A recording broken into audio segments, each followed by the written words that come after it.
What is going on, alpha males? Saddle up for Alpha Male Podcast, where we talk about what it means to be a man the right way, made in the image of God, strong, dominant, and in control. And we don't apologize for that. Now, I think part of that is survival. Good times or bad. Being able to love your neighbor as yourself, keeping yourself and those around you safe and secure, providing for them, protecting them. Now, that being said, just statistically, the vast majority of the U.S. population lives in urban areas. Also, I was recently doing some analytics. By God's grace, the podcast is growing, and I've been studying data and analytics. Not all of the podcasts, it's just me talking into a microphone. There's a lot of work that goes into every minute that comes out on the mic that you hear. And part of that was studying analytics, and I was kind of surprised to see a big chunk of the listeners from New York City, Seattle, Philadelphia, and places like that. But I guess that makes sense because that's where people live. So, I'm here to serve you. How can I serve you in this? I praise the Lord God and thank Him for all that He's allowed me to do. I'll plug in the bio. But He's blessed me to do many things. Today, when I'm recording this, is the 20th anniversary, I believe, to the day of the fall of Baghdad. I was there for the invasion of Iraq. He got me through that safely. I was there for the fall of Baghdad. I was there before it fell. I got to see a very large metropolitan city descend into chaos. Literally. From very sophisticated, normal-looking country to a war-torn scene that you might see in a post-apocalyptic film. I got to see that.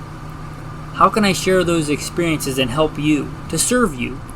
Also, I was LAPD. I've been in large metropolitan areas. I've seen civil unrest and rioting and looting.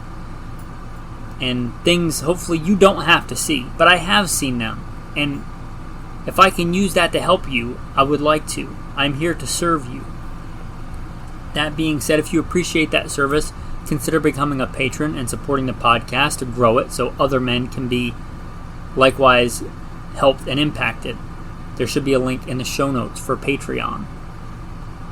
With that, I'm going to plug in the bio, and then we'll get into urban survival. So, who am I? Who is this person talking to you from across the internet? Why should you listen? First and foremost, I am a Christian, a servant of God, and a follower of Jesus Christ. God has blessed me to do many things in my life, for I could do nothing apart from Him. U.S. Marine Corps combat veteran, did a couple of tours in Iraq. As an assaultman after my combat tours, I was an urban warfare instructor for the Marine Corps under Mojave Viper. Also served in the U.S. Army, both full-time and part-time National Guard. Also did several years in law enforcement. LAPD, I worked regular assignments and more specialized assignments. Been a private contractor for a 3-letter government agency. That's all I'll say about that. Been blessed to be a state rifle and pistol champion. And West Coast Regional Rifle Champion. Won more shooting competitions with the talent that God's given me than I can actually remember. Was blessed to be the commander of a tactical team in a large metropolitan area. Our primary job, the reason we primarily existed, was to stop active shooters. I got the opportunity to head up and be the commander of that team.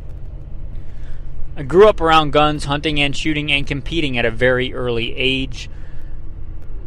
Been blessed to hunt all over this beautiful country, from whitetail on the East Coast to mule deer on the West Coast, and bear and elk and all manner of things. I've even been a professional big game hunter and guide. But again, most importantly,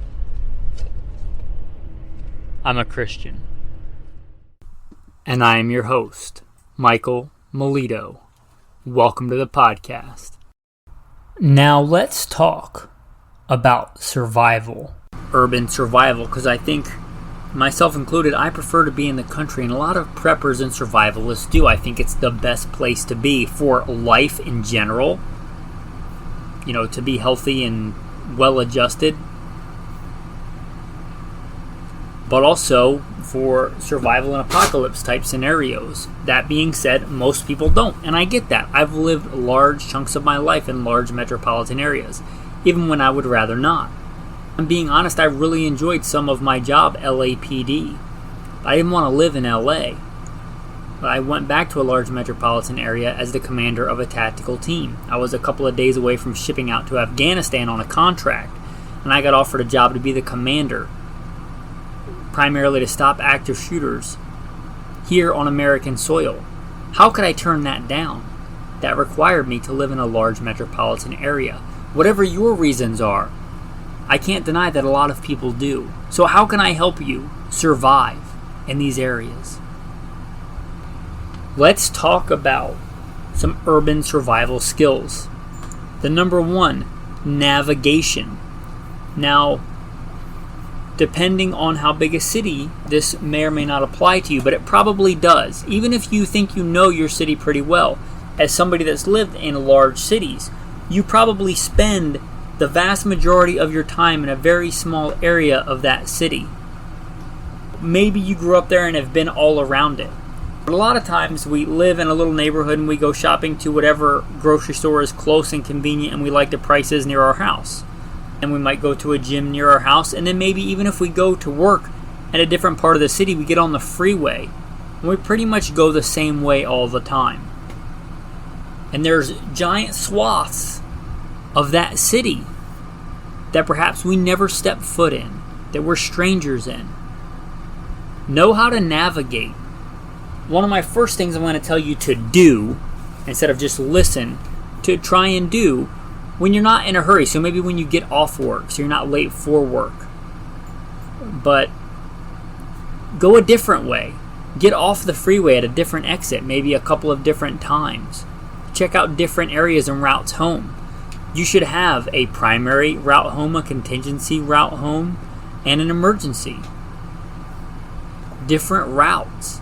You may also want to have an actual map of your city, like an old Thomas guide of your city. And if things get really bad and you're stuck at work or in your cubicle for a few minutes when a major disaster hits, those freeways may not be viable at all. In fact, most roads may not be. You may look at alternate routes. But navigation in a city, a compass and a map is not just something for the Sawtooth Wilderness in Idaho or a sailor on the high seas. It can very much come in handy, especially if you're talking about some kind of scenario where the grid is down, electricity's down, your navigation systems are not working, your electronic ones. A map and a compass can go a long way. So navigation in a city, absolutely. Another one, and I think this is a manly skill you should have whether you live in a city or not, lock picking. And let me just state, from Judeo-Christian values, you shall not steal. You shall not steal, nor deal falsely, nor lie to one another. If a man is caught breaking in and is struck so that he dies, there shall be no guilt for his bloodshed. So, used in the right context. But I absolutely have and continue to have and know how to use lock picks. They come in handy for lots of reasons. As you might surmise from my background, I have quite a bit of urban operations. I was an urban warfare instructor for the Marine Corps. Sometimes you just want to kick down a door. Sometimes you want to be quiet about it. In fact, I think I got my first set of lockpicks in the Marine Corps, if I'm remembering that correctly.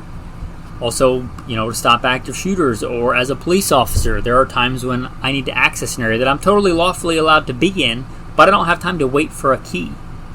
Lockpicks come in handy. Also, just for your day-to-day life. Have you ever locked yourself out of your house? Have you ever locked yourself out of your garage or something with a padlock on it, or lost a key? Or a friend that's locked themselves out of the house, or any number of legit, perfectly morally viable scenarios where you might need lockpicks. Have lockpicks. Know how to use them. They're not that expensive. They're not that hard to learn how to use. If you are like a lot of city people and you spend a big chunk of your time in cubicles and you get a couple of breaks during the day. You can absolutely just carry in an old lock or two and practice picking locks. It's not that hard. It's not rocket science. Lock picking, a viable skill. I don't think I need to illustrate why that will be important in a survival scenario in a city. Escape and evasion in these big type scenarios. Whether it's local to just your city or nationwide, worldwide, who knows what it is. But escape and evasion, being able to get through obstacles. I think I'll cover that more when I get to urban survival blades. Next one is scavenging and foraging. Now, I'm going to cover, again, you shall not steal. There's also biblical precedents for when you can take stuff lawfully. I'm going to read you those now. If you don't want to hear Bible in Alpha Male Podcast, then tough. Go listen to something else. But I say right in the beginning, from Judeo-Christian values. When you come into your neighbor's vineyard, you may eat your fill of grapes at your pleasure, but you shall not put any in your container. When you come into your neighbor's standing grain, you may pluck the heads with your hand, but you shall not use a sickle on your neighbor's standing grain. Urban foraging. You might be surprised what's edible in a city that a lot of people don't even think about. I have seen almond trees and palm dates and all kinds of plum trees in cities that just literally drop food on the ground that people drive by to go to a store to pay who knows how much for the organic equivalent of that same food. One, because they may just not even know what a wild or a natural almond looks like. It's still a cultivated almond, so I guess it's not wild. It's a cultivated almond tree. People oftentimes will just drive right past those. So maybe know where those are ahead of time. If times get bad, maybe go and know where those sources are. Crab apples. They're in a lot of cities, and they're absolutely edible and delicious. Also, there's a lot of animal protein in cities, most of it disgusting and unclean, like rats, cul-de-sacs for parasites. They're not clean. One thing I would absolutely consider clean and do eat and have trapped are pigeons. Now, you may turn your nose up at pigeons, but in a lot of countries, they are absolutely a food source. In fact, I do believe the rock dove, or what we call an American pigeon, was brought here to America for food. Go look that up and verify that for yourself. And when I was living in a large metropolitan area, not able to do as much hunting and stuff as I would like, I didn't want to get too soft, so I would absolutely trap, and I would trap pigeons. And I would go to a job where I was in a nice fancy environment wearing a nice collared shirt. And you know what? Outside of work, I would trap pigeons and slay them and throw them in a frying pan and eat them delicious. Because I still wanted to maintain that ability to gather and forage and hunt and trap. Pigeons are in almost every major city that I can think of in the U.S. and they are an absolute clean, delicious source of protein. Not only that, but you can trap them pretty easily. You can buy a commercial pigeon trap, which I have done. But what I find even easier and works better is literally just fishing line or kite string tied into snares. And you can literally just take a tent stake or a stick and pound it into the ground with several loops around it and trap pigeons. And they're delicious. If you think that might gross you out, go look at how a pigeon lives. And then actually go into a commercial chicken house and tell me which one of those animals is cleaner. Because my best friend growing up grew up on a chicken farm. I spent time walking through chicken houses where those animals literally live in their own feces, walking around their own dead. And you tell me which one of those animals is cleaner. So before you dismiss it offhand, maybe look at that. But you absolutely can forage and trap and do many other things in a city. And if you're still turning your nose up at that, maybe go hungry for a couple of days and see how good fried pigeon looks to you. Anyway, with that, hunting and foraging absolutely can be a thing in cities. You just have to look at it a different way. There are many things that grow in cities. Not as much, but a lot of people, especially at first, probably won't even realize that they're food. In this world, let me tell you another story real quick. I'm now here in Florida with my wife, whom I love, and that's the reason I'm here, and she wanted to spend some time with family. Well, my Rhodesian Ridgeback and I, Alexander Hamilton, who I've also taught to forage, we're in the backyard eating acorns. He's learned to eat acorns as well. And massive amounts of mass crop, which is acorns, dropping here. I'm in the backyard eating acorns, and she's got a niece, and back there, I think, hanging out with them, just to spend time with them, and I'm gathering acorns and eating them. And she said something to the effect of, "That's not food," or "That's not people food." And I said, "Well, I'm eating them." And she says, "Well, yeah, but you're not normal." And I can't argue with that. I am not normal and don't pretend to be and don't want to be. I'm a peculiar person. I absolutely know that acorns are food. And what's strange about that is, in today's culture, she's right. Most people wouldn't eat acorns out of the backyard. But throughout most of human history, people absolutely would value acorns. They are a delicious source of many nutrients. Now, some you can't just pick up and eat off the ground. You have to know your type of oak tree that produces what type of acorn. Some need to be cooked. Some need some tannins and stuff brought out. Some need to be soaked in water, boiled, cooked. Some can just be eaten. You should probably know that.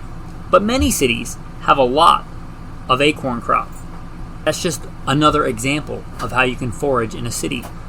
Now, I'm doing a brief flyby of several of these topics. If this is popular, you guys like this, goodshepherdtraining.com. Contact me, let me know maybe what you'd like to hear more about. I don't want to turn this podcast into urban survival alpha male because not everybody's into this. But I think it is important. So just letting you know, we're going to move on to the next kind of subcategory here in urban survival. Where do you go? We might cover bugging out later, but where do you go in the city? You probably don't want to stay where you are unless you absolutely have to. Especially after a couple of days or weeks when looting and rioting and killing and all manner of atrocities are likely to occur in cities. Maybe you can get out of the city, maybe you cannot, or at least not right away. Where are some places you can look at? Well, again, I'm going to tell you a story. What is it they often say on those shows? Like, I don't even have TV and haven't for a long time, but the names have been changed, but maybe based on real events or something like that. I'm going to use things that I know from my past and make up a scenario here for you. Now, my more specialized assignments, LAPD, fugitive recovery, warrant service, catching people with warrants. All right, that part is true. I'm going to make up some names and scenarios to kind of illustrate a point here. Let's say Officer Milito is looking for, let's say I'm hunting a young blood, street name Lil Nasty.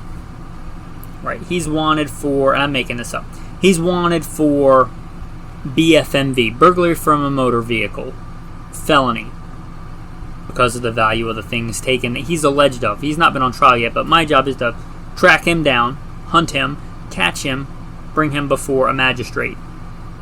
Now, I'm hunting Lil Nasty. Well, first I'd go to his last known residence. Say he's not there. I'd check and see if he had any aunts, uncles, sisters in the area. Nah.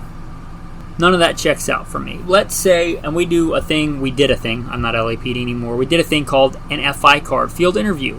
A lot of times when you would stop somebody, you would interview them, take their information, and there's a place on there, known associates. Maybe he's been stopped a couple times. Maybe he's got a known associate. Let's say he's got a known associate he's been associated with several times. Young Sneezy. Right? Young Sneezy's about as ridiculous a gang name as many others. Well, he got FI'd, and one time he was hanging out with Young Sneezy. Another time, they were both arrested for Grand Theft Auto, together in the same car. Lil Nasty, Young Sneezy. Well, I look at addresses, vehicle registration, things like that for Young Sneezy. I get a couple of addresses. I drive around the hood looking for him. I also might look up any cars registered to Young Sneezy. And lo and behold, at one of those addresses that he's been associated with in the past, there's a vehicle registered. Well, That's probably my best bet. Guess where I'm staking out? Guess where I'm looking? That address. To catch a little nasty. What's the point of that story? Well, it's not that hard to track whether it's a deer in the wilderness or a human being in a city. I've done that for a living. Think about the most likely places people are going to go. And don't go there, right? If people run out of food in their house, where are they going to go for food? Probably where they normally go to get food, right? Walmart, or Winco, or Albertsons, or Publix, whatever your part of the country is. Wherever people normally go in that neighborhood to get food, that's where they're going to go because that's where they normally get food.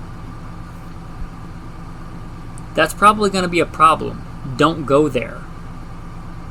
Likewise, if there's mass looting and rioting in your city, where do you go when you want stuff? Where do you go when you want nice stuff? Rodeo Drive, Madison Avenue. I'm just making up places in cities. Don't go there. Don't be there. Don't be anywhere near there. Certainly don't bug out to there. Don't hide out there. Wherever it's most likely that you would go, don't go there. Places you might want to go in the short term until you can perhaps get out of the city. How about rail? You remember trains? They're still a thing. Why railway and rail stations and rail cars? Exactly. Most people don't think of it. Probably a good place to go. A lot of times on railroad tracks, they'll have little shacks and outbuildings. One of the big issues in survival, especially in urban survival, is people behaving badly. I got that. I'm not going to take credit for that. I've heard that from Pastor Joe Fox, one of the people I'm a patron of, Viking Preparedness. He talks about the two main things that'll get you after a disaster are starvation and people behaving badly. And from what I've seen, that's pretty right on. So avoid those two things. You should have the food already.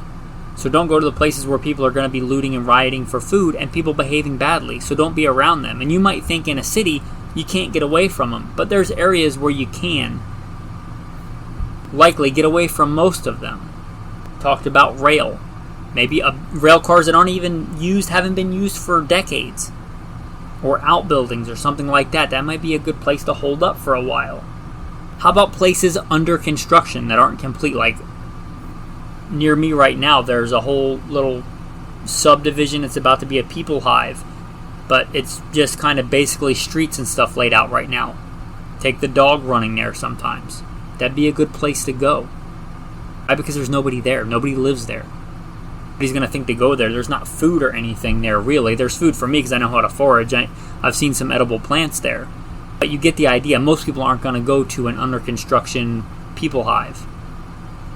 How about airports? And you might think an airport's the last place I'd want to be in a disaster. And I agree, inside the airport. But if you look around airports, they're kind of their own little cities inside a city. They often have big support places that support the airports. Places where they get their, let's say, food that most people aren't going to think of that have food. Also places where they have a bunch of vehicles stored or maintenance and all kinds of other outbuildings where people probably aren't going to go in a disaster. Nobody's going to think to go there. That's why you should probably think about going there. Industrial areas. Places that manufacture things. Concrete, steel, any number of things. Why would you go there? Because a lot of people aren't going to think to go there, aren't going to want to go there. It's probably why you should go there. Also, hubs. Those hubs out in those industrial areas may be a good place to hunker down and wait out, let's call it a people storm. Okay, now let's talk about a major killer after a disaster. In many instances, oftentimes it can surpass the number killed in a major disaster itself, like a tornado, or a hurricane, or earthquake. Dirty water. Dirty water kills a lot of people. And if infrastructure goes down, a lot of cities have city water, which even in normal times can be dicey. Flint, Michigan, that place in Ohio that just had that toxic waste dump, train derailment, or I think now in Minnesota there's some radioactive iridium in water because of a nuclear power plant leak. So even in the best of times, not the greatest place, I don't think, to get water. But if you turn the taps on and nothing comes out. Also, if things like this happen, people have to go to the bathroom. Think about the millions of people that live in the city that you're in going to the bathroom and not being able to flush it. Think about all the places they may go to the bathroom. Think about that, how it relates to water. Right? It's a major killer after disasters. The easiest thing is to store clean water now, but if you have to leave, you're probably not carrying a lot of water with you if you're leaving your apartment complex or whatever it is, or your cul-de-sac. I would encourage you to store water while you can, while it's easy, while it's almost, well, not free, but very inexpensive. But where are some places in an urban environment which many people may not think of to get clean water? Well, hot water heaters. Long after the power goes out, there's probably some water inside that water heater. A lot of water heaters have a thing, I think they probably all do, on them. You can get water out. You can drain water out of there usually, even if there's no water pressure in the rest of the house and the water system is not working. You can still usually find water in the back of that hot water heater, or in the hot water heater. Also, this may gross you out, but in the back of a toilet, a lot of times you can find water back there if you have to. It should have been the same water that came out of the sink or the faucet. It should be clean. May be one of your best or only options. Also, we talked about industrial. Like, industrial places often have water heaters too, and there are going to be a lot of different designs and things, but you may think about how to get water from there.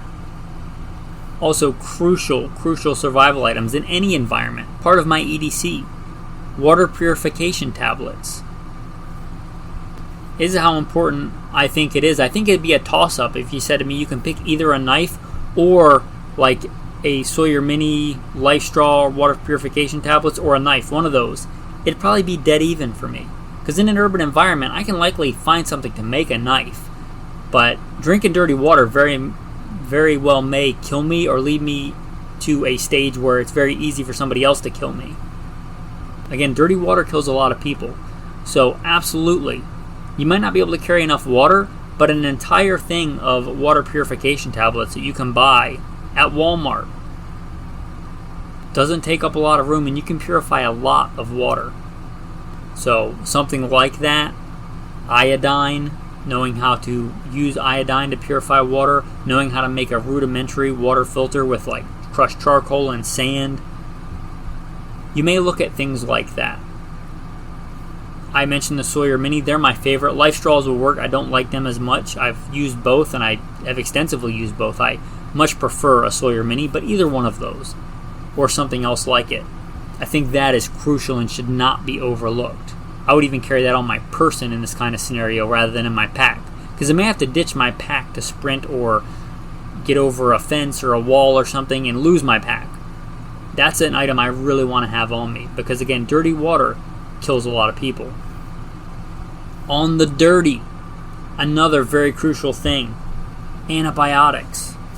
Antibiotics are one of the great things and breakthroughs that we've gotten in our societies and cultures in the past 100 years, where they've become commonplace, and they're not expensive. You might look into antibiotics, both topical like Neosporin and common antibiotics like penicillin, amoxicillin, doxycycline. These are things that literally you would trade every ounce of gold and every gun and round of ammunition that you have if you're dying of a massive infection and need antibiotics. Because without it, you'll die. You would give everything you have for a usable dose of antibiotics. So why not get them when they're easy and not very expensive? Antibiotics, knowing how to use them, maybe take a Sharpie and write doses for common things on the bottle itself. Little pro tip for you there. I'm not going to tell you how to get antibiotics. You should be able to deduce that for yourself. It's not that hard. And I'm not telling you to take unprescribed antibiotics. I'd probably get in trouble for that. But, as they say, read between the lines. Now, we talked about water. Let's talk about fire. Now, this is one of the big benefits of being in an urban environment. I think I'll close with benefits. But if you're in an urban environment, you can probably find a way to make fire. Most houses and things will have a lighter or something.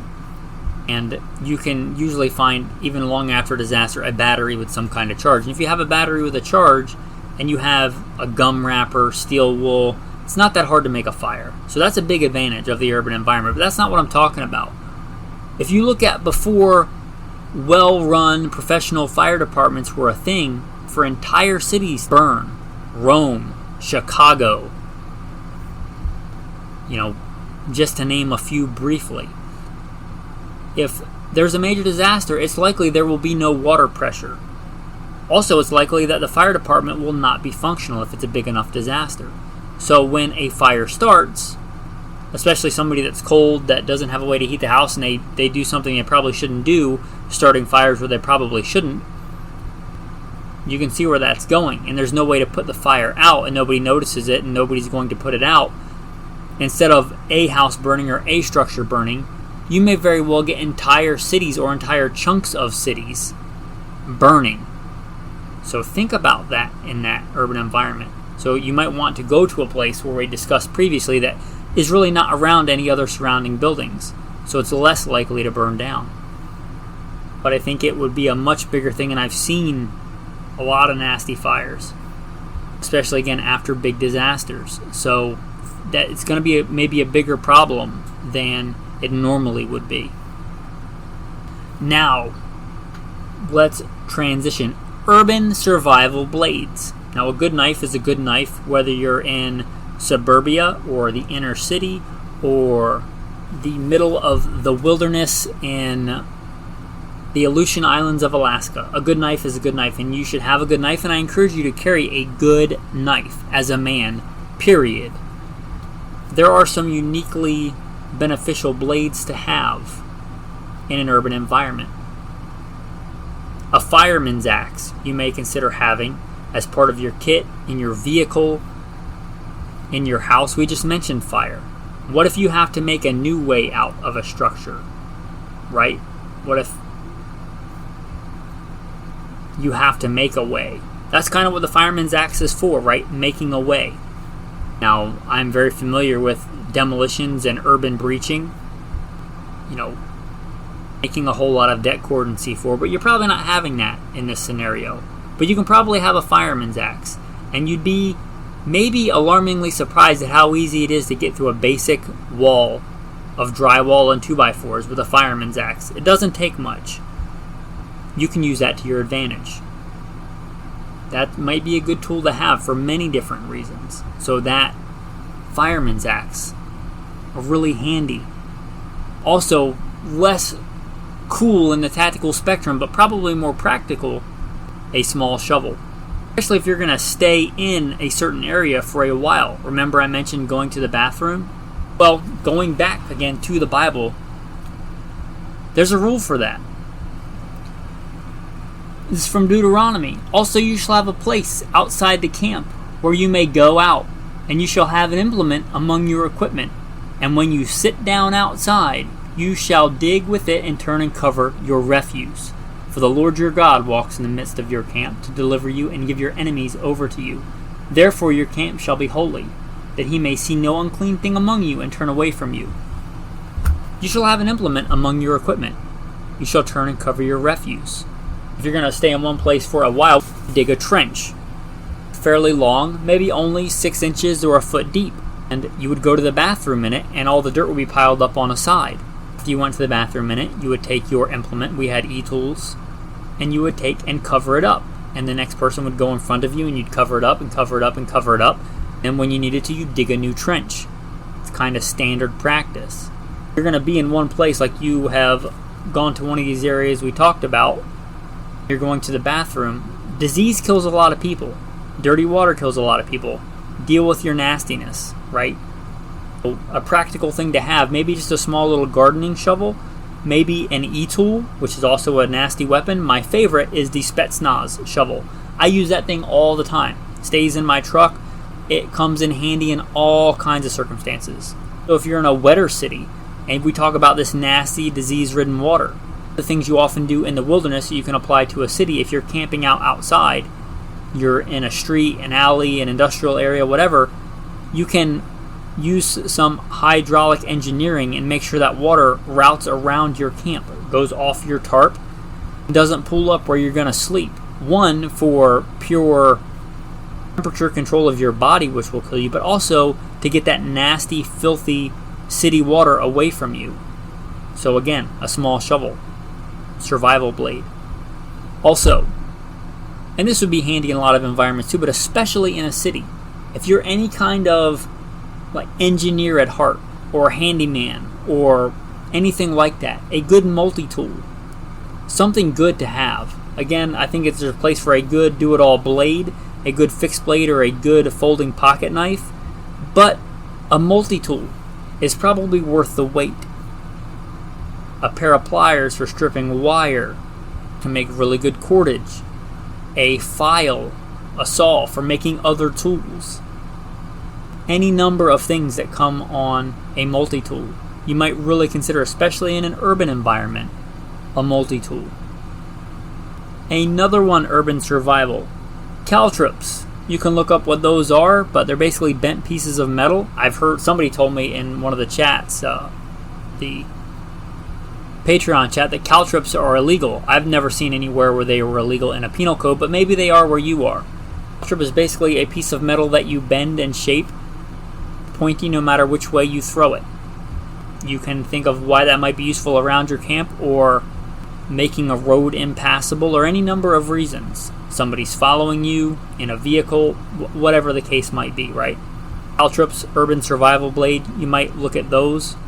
And even if they are illegal, if you are familiar with them and you have a multi-tool, going back to the previous blade, you can probably make them out of a lot of scrap metal that might be laying around. Now, you may be thinking, he just talked about urban survival knives. Next, he's going to talk about urban survival guns. And I may at some point in an entirely different episode. If you don't know, there's a whole other podcast called Gunfighter Life. Maybe that's a better episode for that, where I talk all about urban specific survival gun choices. So make sure you're subscribed. If you want to stay in tune with this and the other podcasts, subscribe to this podcast. Go over to Gunfighter Life, subscribe to it as well. And a brief reminder, if you want to become a patron, we have one of the benefits is a Patreon chat. We talk about stuff like this all the time. Guns and knives and more substantial stuff like Bible verses and interpretations and sermons. Anyway, urban survival guns, maybe an episode on Gunfighter Life, as maybe bugging out of a city, maybe a future episode that ties into this. Like, how do you get out? Now, I don't want to end this on a somber note. Civilizations collapse. Period. That's kind of what they do. That's the end of their life cycle. And a lot of people nowadays live in cities, urban environments. I don't think they're the best place to be, in good times or bad, but a lot of people are there. There are some advantages to being in a city. Resources. The best one of that being people. People absolutely probably will be one of your biggest threats. They also absolutely can be one of your greatest assets, especially if you have a predetermined community. So there are people in cities. That can be a really bad thing in a disaster. If people are doing evil, it can be an absolutely good thing if people are doing good and band together. So there's some hope there. Also, there are other resources in cities. There's a lot of metal in cities. If you look at, prior to very recently, metal is a very precious thing. Iron, copper, tin, lead. These things are really important, and the longer that collapse goes on, if it's a really long one, metal is going to be a precious material, along with many other things, and you find most metal in cities. You can do a lot of things with the stuff in cities. You talk about versus wilderness. Yeah, you can make a knife in a wilderness environment. You can absolutely get a rock and shape it and nap it.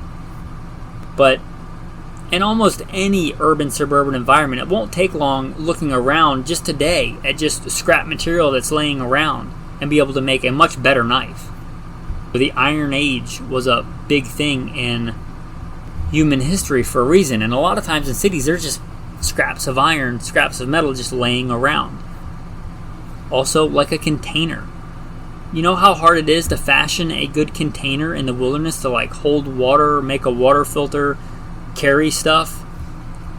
Well, I mean, in a city we have so many containers, a lot of people just throw them on the side of the road. And today that's kind of disgusting and gross, but in a disaster, a good, robust, even plastic container could be an important thing, and you're going to find a lot more of that, again, in a city than in the wilderness. There are some advantages to being in a city. No matter what environment you're in, you are not called to live in fear. I think with that, we're going to start wrapping up to tactical tip and a tactical verse of the day. Your tactical tip of the day, if you're not planning on lone wolfing this, if you have anybody in that city that you want to connect with, that you may be separated from, you need to have a very basic thing we use in the military. Rally points. Designated rally points. And I would encourage you not to pick them someplace where everybody's going to go. Like, it probably shouldn't be the Walmart. Maybe it's the dugout at a football field at an elementary school. That's not even connected to the elementary school, right? It's a long ways away. Why? Because probably nobody else is going to go to a dugout at a Little League field in a disaster. So it's probably a good rally point. I'm just making stuff up. Wherever that is for you, that you and your family, your loved ones, your kids, if you get separated, because in a big disaster, comms are likely going to go down. You don't want to be going to find your kids and then your kids show up at home and you're not there, but a bad guy's there looting your stuff, or any number of other things. Have designated, predetermined rally points. Probably a couple. When my wife and I, when I was the commander of a tactical team and we were in a city, we had these. You also might want a simple way to communicate whether somebody has been there and already left and gone to the next rally point or not. Maybe it's 3 crushed aluminum cans. It could be any number of things to say, I've already been here, I've moved on. So at least then you know. Also, simple code words.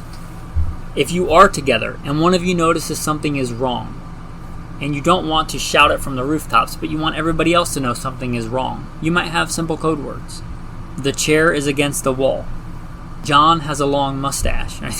These are kind of commonly known examples that you might say, and everybody around you might, oh, hey, something's not right here. Maybe there's other people around and you don't want them to know. So, a couple of easy tactical tips that cost you nothing to have a designated rally point. With that, the tactical verse of the day. I can think of none better than Joshua chapter 1. No man shall be able to stand against you all the days of your life. As I was with Moses, so I will be with you. I will not leave you nor forsake you. Be strong and of good courage, for to this people you shall divide an inheritance in the land which I swore to your fathers to give them. Only be strong and very courageous, that you may observe to do according to all the law which Moses my servant commanded you. Do not turn from it to the right hand or to the left, that you may prosper wherever you go. This book of the law shall not depart from your mouth, but you shall meditate in it day and night, that you may observe to do according to all that is written in it. For then you will make your way prosperous, and then you will have good success. Have I not commanded you? Be strong and of good courage. Do not be afraid or be dismayed, for the Lord your God is with you wherever you go. Wherever, whatever environment. We're not called to live in fear, men. Stand up, be strong, and prove yourself a man. Thanks for listening, and have a blessed day.